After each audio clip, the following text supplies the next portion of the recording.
Amém, meus irmãos. Vamos abrir a palavra do Senhor no livro de Atos dos Apóstolos, livro que nós temos feito a exposição sequencial desde algumas semanas atrás. Hoje nós vamos ler a partir do versículo 22 do capítulo 2. Atos, capítulo 2, versículo 22.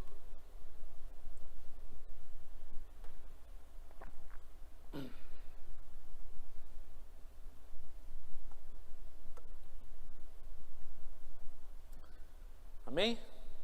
Atos capítulo 2, versículo 22, a palavra do Senhor nos diz: Israelitas, escutem o que vou dizer.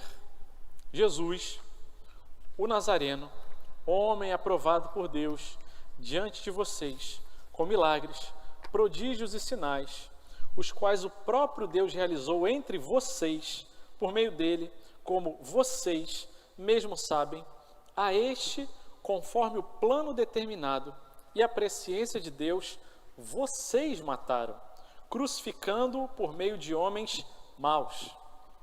Porém, Deus o ressuscitou, livrando-o da agonia da morte, porque não era possível que fosse retido por ela, porque Davi fala a respeito dele, dizendo: eu sempre vi o Senhor diante de mim, porque ele está à minha direita, para que eu não seja abalado. Por isso meu coração se alegra e a minha língua exulta. Além disso também a minha própria carne repousará em esperança. Porque não deixarás a minha alma na morte, nem permitirás que o teu santo veja corrupção. Fizeste-me conhecer os caminhos da vida e me encherás de alegria na tua presença. Irmãos, permitam-me falar-lhes claramente a respeito do patriarca Davi. Ele morreu e foi sepultado, e o seu trono permanece entre nós até hoje, sendo, pois, profeta, e sabendo que Deus lhe havia jurado que um dos seus descendentes se assentaria no seu trono. Prevendo isto, referiu-se à ressurreição de Cristo, que nem foi deixado na morte, nem o seu corpo experimentou corrupção. Deus ressuscitou esse Jesus, e disso todos nós somos testemunhas. Exaltado, pois, à direita de Deus, tendo recebido do Pai a promessa do Espírito Santo, derramou isto que vocês estão vendo e ouvindo, porque Davi não subiu aos céus, mas ele mesmo afirma: disse o Senhor ao meu Senhor: sente-se à minha direita, até que eu ponha os seus inimigos por estrado dos seus pés. Portanto, toda a casa de Israel esteja absolutamente certa de que este Jesus que vocês crucificaram, Deus o fez Senhor e Cristo. Amém. Esse texto que nós acabamos de ler, ele compõe a última parte deste primeiro sermão pregado na igreja cristã, registrado nas Sagradas Escrituras. A primeira pregação feita pelo apóstolo Pedro, ela é feita e registrada a partir do versículo 14, e nós já fizemos a exposição até o versículo 21, e hoje a partir do versículo 22 é o que vamos expor. E essa pregação, ela foi uma resposta ao evento do derramamento do Espírito Santo, registrado no versículo 1 até o versículo 13 do mesmo capítulo 2, quando os discípulos estavam reunidos e ali, de repente, escutam um som como de um vento impetuoso, e a casa se enche daquela presença e são distribuídas línguas de fogo sobre cada um daqueles que estão ali, que começam a falar em outras línguas, que não a língua deles, mas as línguas daqueles povos, daqueles que haviam se deslocado para Jerusalém por ocasião daquela festa do Pentecoste.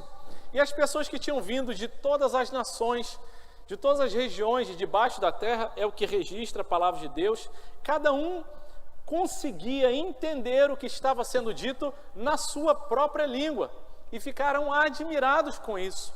E a pergunta que se repete 3 vezes nessa primeira grande perícope do 1 ao 13 é: como é que nós conseguimos ouvir falar cada um na nossa língua materna? Línguas diferentes.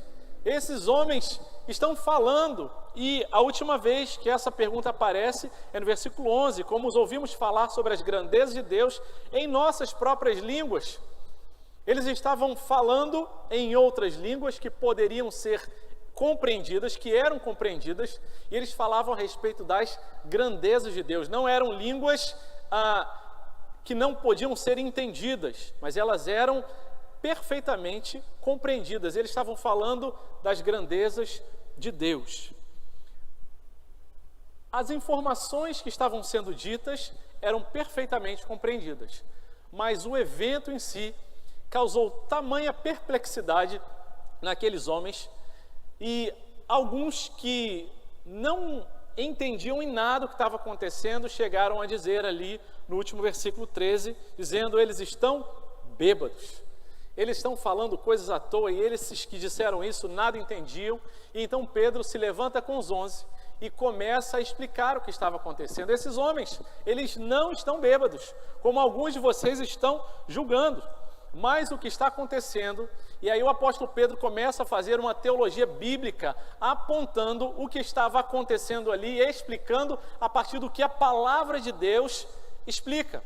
Naquela época eles não tinham o Novo Testamento ainda, então os textos que ele traz são do Antigo Testamento. Ele fala sobre o texto do profeta Joel, dizendo: o que está acontecendo foi o que foi predito, o que o profeta Joel já havia dito, que nos últimos dias isso aconteceria, o Espírito seria derramado sobre toda a humanidade, e eles falariam, profetizariam sobre filhos e filhas, sobre jovens e velhos, sobre servos e servas, e falariam das grandezas de Deus.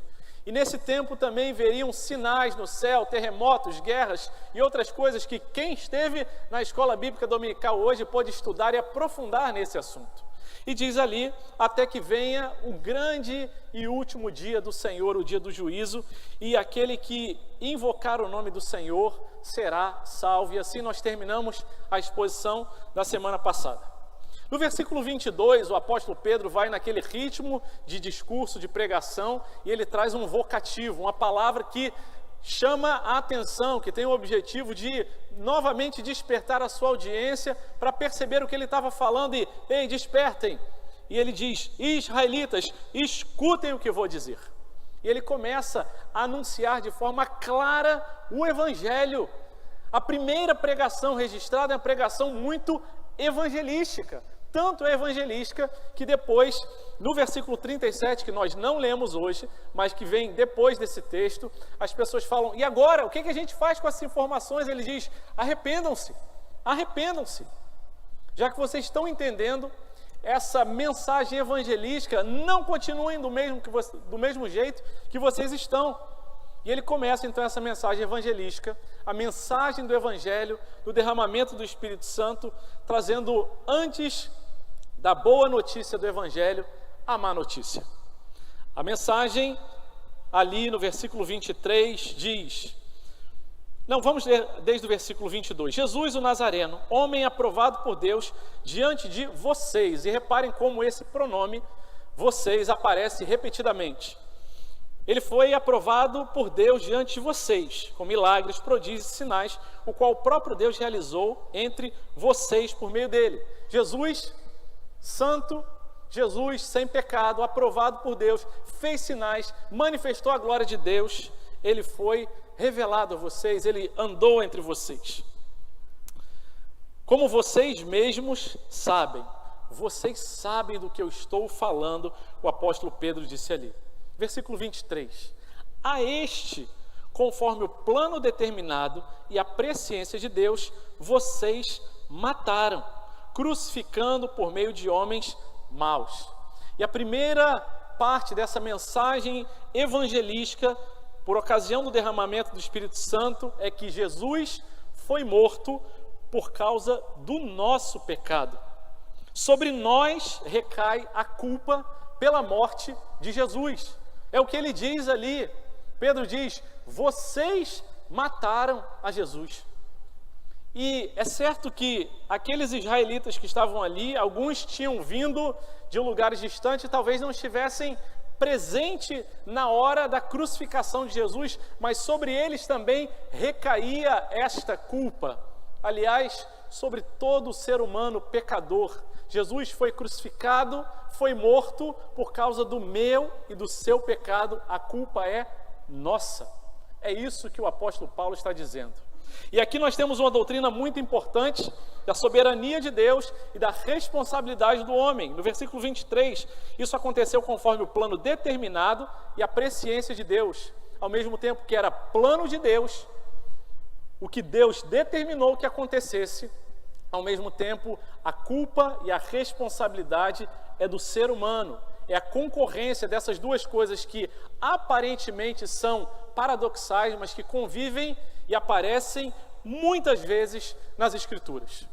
A responsabilidade é nossa, foi plano de Deus, mas a culpa pela morte de Jesus é nossa e não dele, por causa do nosso pecado. E essa é a primeira má notícia antes da boa notícia, porque se não tivermos consciência da má notícia, da gravidade, da sujeirada que é o nosso pecado, da tristeza que é o nosso pecado, a cruz não tem significado algum. Não há uma compreensão a respeito da mensagem da cruz, porque Jesus morre aprovado por Deus, santo, sem pecado, sem culpa, mas ele carrega sobre ele a nossa culpa. Mas pastor, eu não estava lá, sequer eu era nascido. E aqui é uma compreensão teológica de que nós já nascemos com essa culpa, com essa responsabilidade. A culpa pela morte de Jesus é nossa, por causa do nosso pecado. Isso é o que o apóstolo Pedro está anunciando ali e que ecoa pela eternidade essa mensagem. É por causa do meu pecado, por causa do seu pecado que Jesus carregou aquela cruz e foi crucificado. E aquele que tem dificuldade ou que não aceita essa mensagem, que acha que não é bem assim, eu não tenho nada a ver com isso, ele não entendeu a mensagem do Evangelho, porque isso só é discernido espiritualmente quando Deus nos alcança com a sua graça, o Espírito Santo nos revela isso e nos dá um profundo senso de consciência de quem nós somos, pecadores, completamente depravados, gente que não tem condição nenhuma, crédito, mérito algum em si mesmo para se apresentar aceitável diante de Deus. Nós matamos a Jesus. A culpa é minha e sua.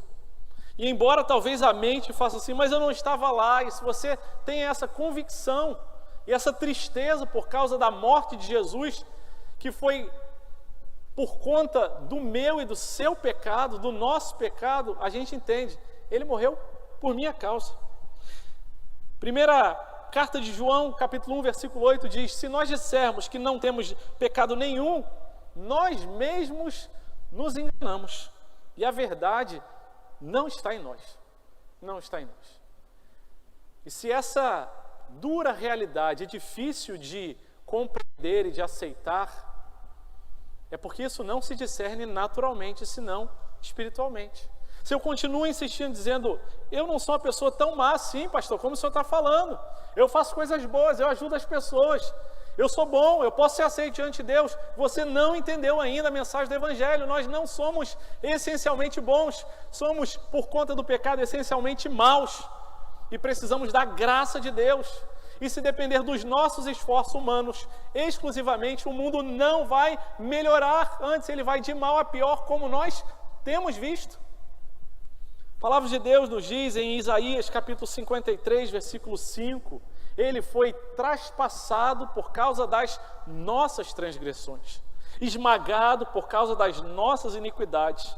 O castigo que nos traz a paz estava sobre ele, deveria estar sobre nós, mas estava sobre ele, e pelas suas feridas, pelas feridas que ele recebeu, as nossas feridas foram saradas.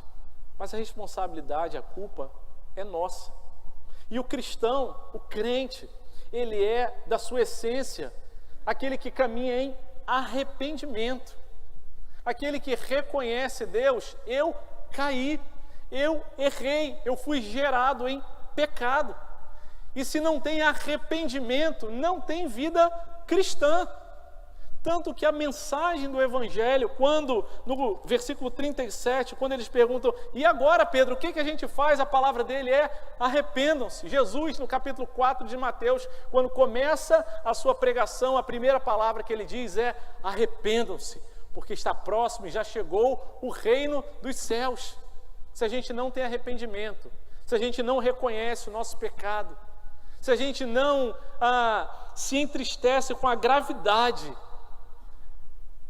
da responsabilidade de saber que nós matamos a Jesus, a responsabilidade foi nossa, nós não entendemos ainda o Evangelho. Mas quando o Espírito Santo vem sobre nós, ele nos traz essa tristeza. E não uma tristeza conforme o mundo que leva à perdição, mas uma tristeza conforme Deus que nos leva ao arrependimento e à salvação. E se essa tristeza em seu coração, se você compreende, a culpa é minha, eu sei, eu entendo, é o que a palavra de Deus nos revela, a minha natureza é caída, e eu faço o que eu faço de errado, por causa da minha natureza, os pecados que eu acabo fazendo, machucando as pessoas, me machucando, é por causa dessa minha natureza de pecado, que eu não dou conta de mudar, de transformar por mim mesmo. Eu estou perdido, e é o que nós lemos no versículo 21, acontecerá que todo aquele que invocar o Senhor será salvo, mas só invoca o nome do Senhor aquele que reconhece que está se afogando, aquele que reconhece que as suas forças já acabaram, que não tem competência, não tem capacidade de se salvar por si mesmo. Fala, Senhor, me acode, me salva, me ajuda, porque por mim mesmo eu não dou conta. Antes da boa notícia, a má notícia. Vocês mataram, crucificando por meio de homens maus, mas a responsabilidade é nossa. Essa é a mensagem do Evangelho no derramamento do Espírito Santo. Então, se há desculpas, justificativas, se a gente fica tentando dar algum tipo de explicação por causa do nosso pecado, porque afinal, é isso que tem sido feito desde o começo da história. Quando Deus pergunta para Adão, Adão, o que você fez? Em vez de Adão falar, a culpa foi minha, eu comi, ele falou, foi a mulher que o Senhor me deu. E quando a gente não reconhece o nosso pecado, o nosso erro, a gente diz, não, meu pai é muito chato, a minha mãe, ela me perturba muito, meu filho me tira do sério, meu marido não me dá atenção, pastor demora muito pregando, essa igreja não me reconhece, a gente dá todo tipo de justificativa para o nosso pecado, mas a gente precisa reconhecer a culpa é nossa. E se a gente reconhece, a gente está no caminho de sermos salvos, porque já fomos alcançados, porque ninguém reconhece o seu próprio pecado por si mesmo, porque estava morto e cego espiritualmente. E quando somos iluminados pelo Espírito Santo, a gente olha para a gente e fala, a situação está feia. Não tenho esperança em mim mesmo. Não tenho esperança em mim mesmo. Mas aleluia, depois da má notícia, vem a boa notícia. Versículo 24 traz, porém, Deus o ressuscitou, livrando da agonia da morte, porque não era possível que fosse retido por ela. Porém, conjunção coordenada adversativa. Todavia, apesar disso, apesar de vocês serem culpados e terem matado Jesus, Deus o ressuscitou e o trouxe de volta. A mensagem do Evangelho no derramamento do Espírito Santo nos diz que Jesus foi ressuscitado, vencendo o poder mortífero do pecado. A ressurreição de Jesus aponta para a gente a esperança. A morte não tem a última palavra. A morte entrou na humanidade por causa do nosso pecado. É verdade. Nós não temos condições em nós mesmos de nos salvar, mas nós podemos olhar não mais para a cruz, mas para o túmulo vazio, onde a anunciação da ressurreição de Jesus emana e diz para a gente: a morte foi vencida, porque Deus ressuscitou a Jesus, porque não era possível que a morte retesse o nosso Salvador. Ele foi livrado da agonia da morte para apontar esse caminho do poder da ressurreição para as nossas vidas. E essa mensagem da ressurreição é central nessa pregação. Do versículo 22 até o versículo número 36, nós temos 14 versículos. E desses 14 versículos, 8 versículos são dedicados a falar sobre a ressurreição. Toda vez que a Bíblia ela emprega um texto maior falando a respeito de um tema, olhe para esse tema com atenção. Ela quer dar ênfase e destacar aquele tema, e o tema dessa mensagem é a ressurreição de Jesus. E mais uma vez, Pedro vai fazer o que ele fez, explicando sobre o derramamento do Espírito Santo, trazendo um texto do Antigo Testamento, que aponta para Jesus. Aliás, toda a palavra de Deus aponta para Jesus. E ele passa a dizer, versículo 25, porque Davi fala a respeito dele, a respeito de Jesus, dizendo: eu sempre via o Senhor diante de mim, porque Ele está à minha direita, para que eu não seja abalado. Jesus tinha a esperança do Messias. Por isso, o meu coração se alegra e a minha língua exulta. Além disso também, a minha própria carne repousará em esperança. Porque não deixarás a minha alma na morte, nem permitirás que o teu santo veja corrupção.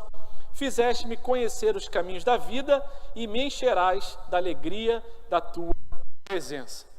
Davi era profeta, e essa é uma palavra de um salmo profético que aponta para Jesus. Mas quando nós lemos esse texto, a gente fala: será que Davi está falando a respeito dele mesmo? Ou está falando a respeito de Jesus? E nós não temos como saber o quanto de consciência ele tinha do valor profético da palavra dele. Fato é que ele falou isso, inspirado pelo Espírito Santo e registrado pelo Espírito Santo. Isso foi, e aqui Pedro menciona e traz essa interpretação autoritativa, dizendo: olha, o próprio Davi já falou que o Santo de Deus, Jesus, aquele que foi aprovado, seu corpo não veria a corrupção, não se decomporia, e depois de 3 dias, então, ele é ressuscitado antes que seu corpo começasse a apodrecer, e ele é ressuscitado num corpo glorificado. E para que não fique dúvidas a respeito da intenção do texto bíblico falar a respeito de Jesus, Pedro traz um outro vocativo, ele fala: irmãos, versículo 29, permitam-me falar-lhe claramente a respeito do patriarca Davi. Se vocês têm dúvida de que ele está falando ou não de Jesus, deixa eu explicar para vocês. Ele diz: Davi morreu e foi sepultado, e seu túmulo permanece entre nós até hoje. Davi foi um grande rei, um homem usado por Deus, mas ele morreu e não ressuscitou. Sendo, pois, profeta, e sabendo que Deus lhe havia jurado que um dos seus descendentes se assentaria no trono, prevendo isto, referiu-se à ressurreição de Cristo, que nem foi deixado na morte, nem o seu corpo experimentou corrupção. Deus ressuscitou esse Jesus, e disto todos nós somos testemunhas. Davi estava falando a respeito de Jesus, e Pedro deixa isso bem claro nessa explicação: a ressurreição de Jesus, da qual eles foram testemunhas, é o que diz Pedro. O texto bíblico diz para a gente ali no capítulo 1 de Atos que Jesus esteve 40 dias com eles, até que ele fosse elevado às alturas. E Pedro está dizendo: esse poder da ressurreição tirou Jesus da morte e ele opera em nosso meio. E Paulo, na sua carta aos Filipenses, ele faz uma oração ali dizendo, no capítulo 3, versículo 10, o que eu quero é conhecer a Cristo e o poder da sua ressurreição. O poder da ressurreição é um tema importantíssimo, central na nossa fé cristã.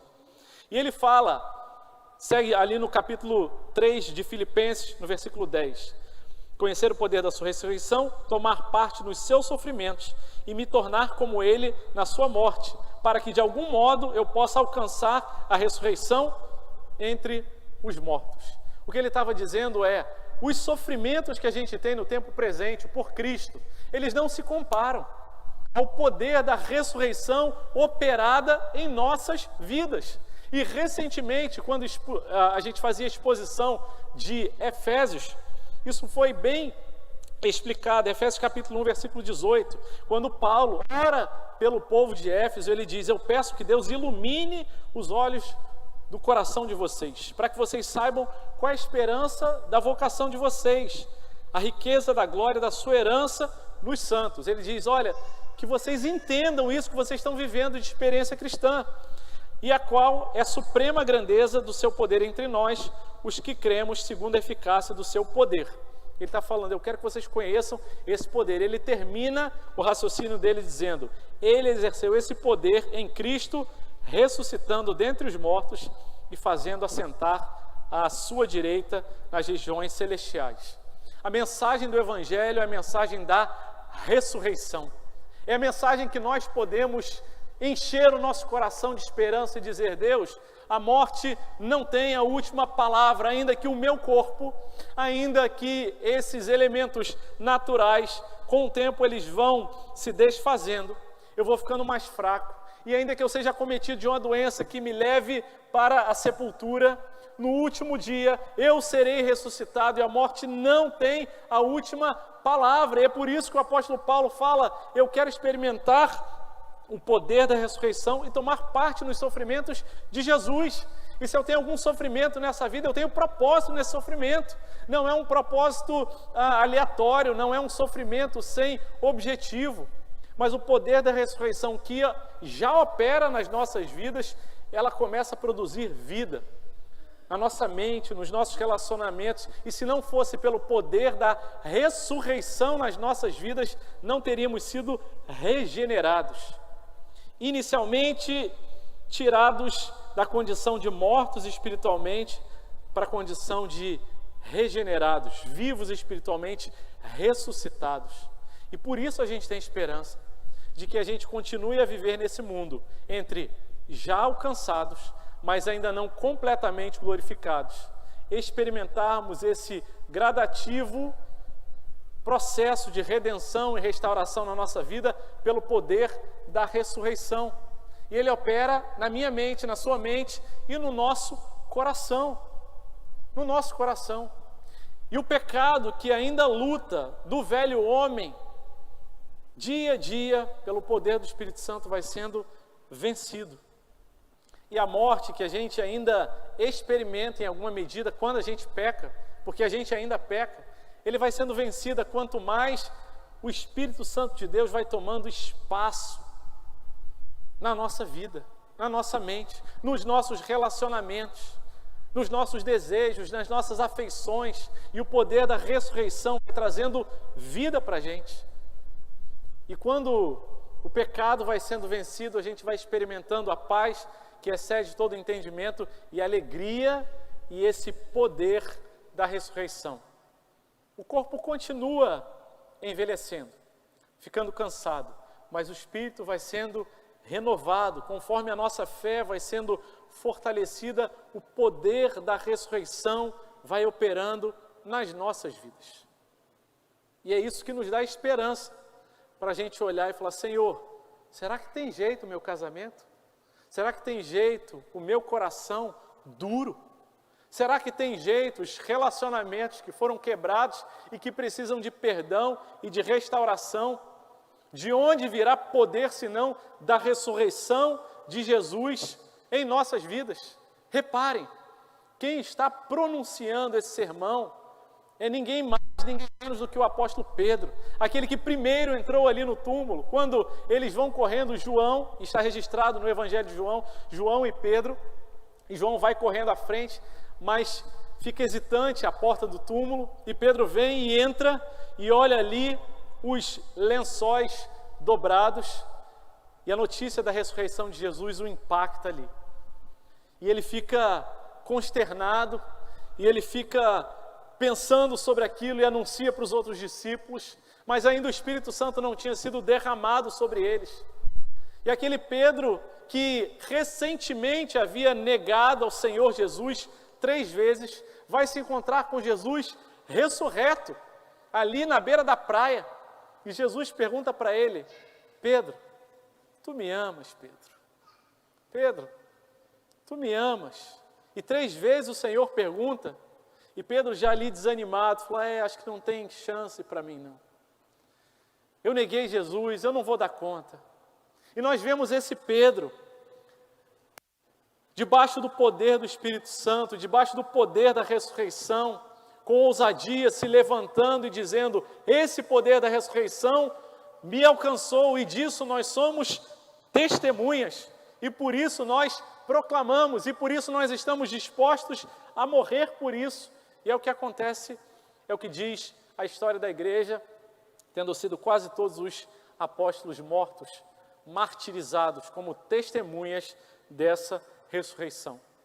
Quando o poder da ressurreição nos alcança, já não há mais medo da morte, já não há mais medo de sofrimentos, porque o poder da ressurreição nos dá a convicção, a absoluta certeza que o Senhor tem cuidado de nós e que poderemos ser testemunhas em Jerusalém, Judeia, Samaria e até os confins da terra, porque assim Jesus prometeu que derramaria o seu Espírito Santo para que pudéssemos ser estas testemunhas da ressurreição.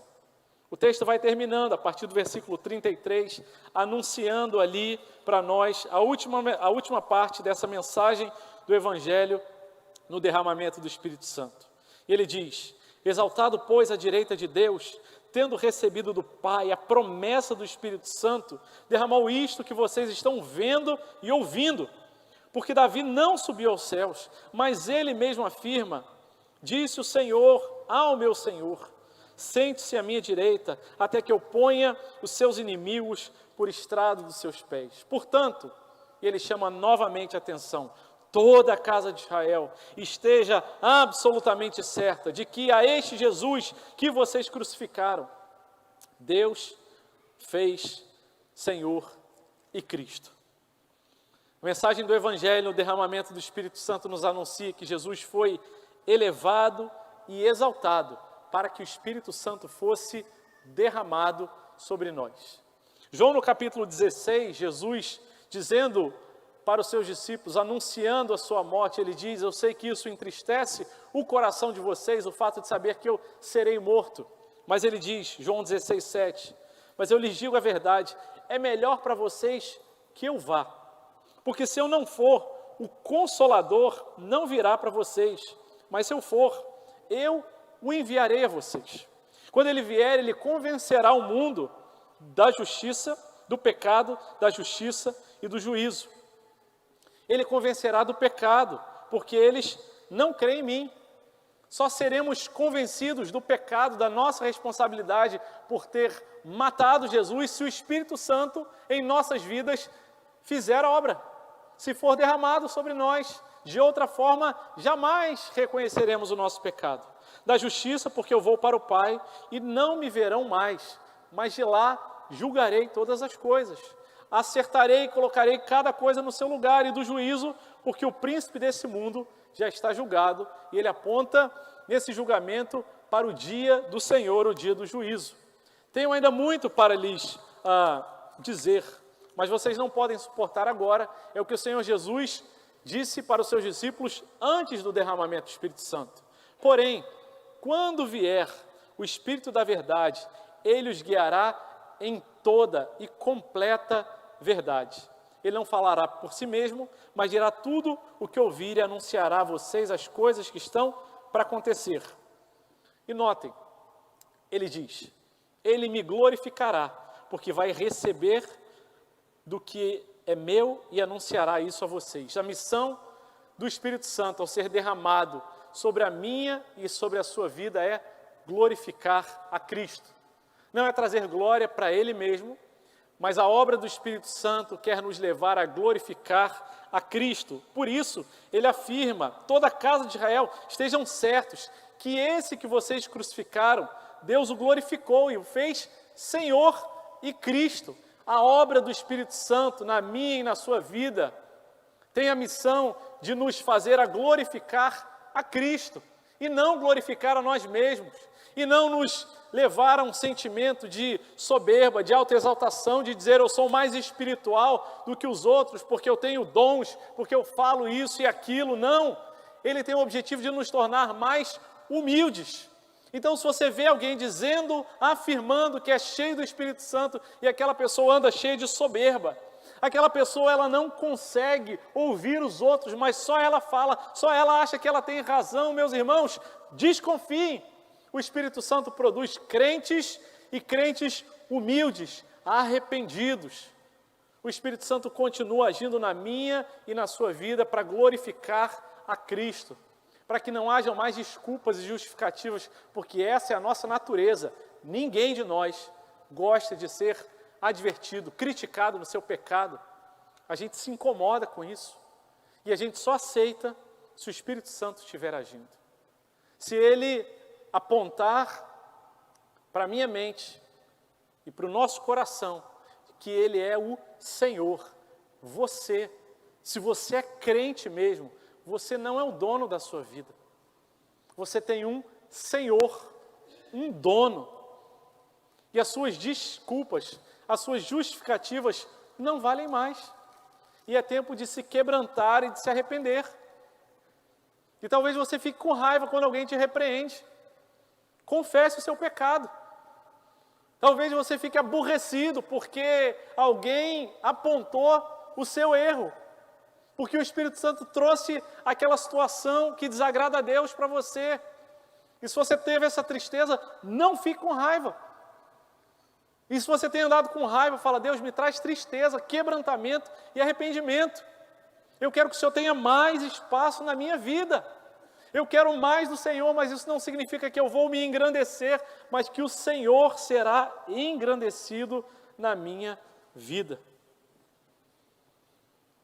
Você é crente mesmo? O Espírito Santo já está na tua vida. Então você precisa viver em arrependimento. Essa é a obra do Espírito Santo. Esse é o poder da ressurreição em nossas vidas. O crente é aquele que vive no tempo da moderação, a submissão ao mover do Espírito Santo. Que ele não se acha dono de nada, antes servo de Deus e servo dos seus irmãos. Aquele que está disposto a não só obedecer a Deus, mas honrá-lo em todas as coisas, porque nós obedecemos aquele que nós entendemos que é autoridade sobre nós. Aquele que diz para mim, para você, faça isso, e você faz. Mas o Espírito Santo trabalha na nossa vida para que a gente possa, além de obedecer, honrar a Deus. Que significa dizer, eu obedeço, ele dando uma ordem expressa ou não dando, porque eu sei o que deve ser feito para dar glória a Ele. E o Senhor quer encontrar filhos que tenham alegria de agradar o seu Pai, que tenham alegria de viver em obediência e dar glória somente a Ele.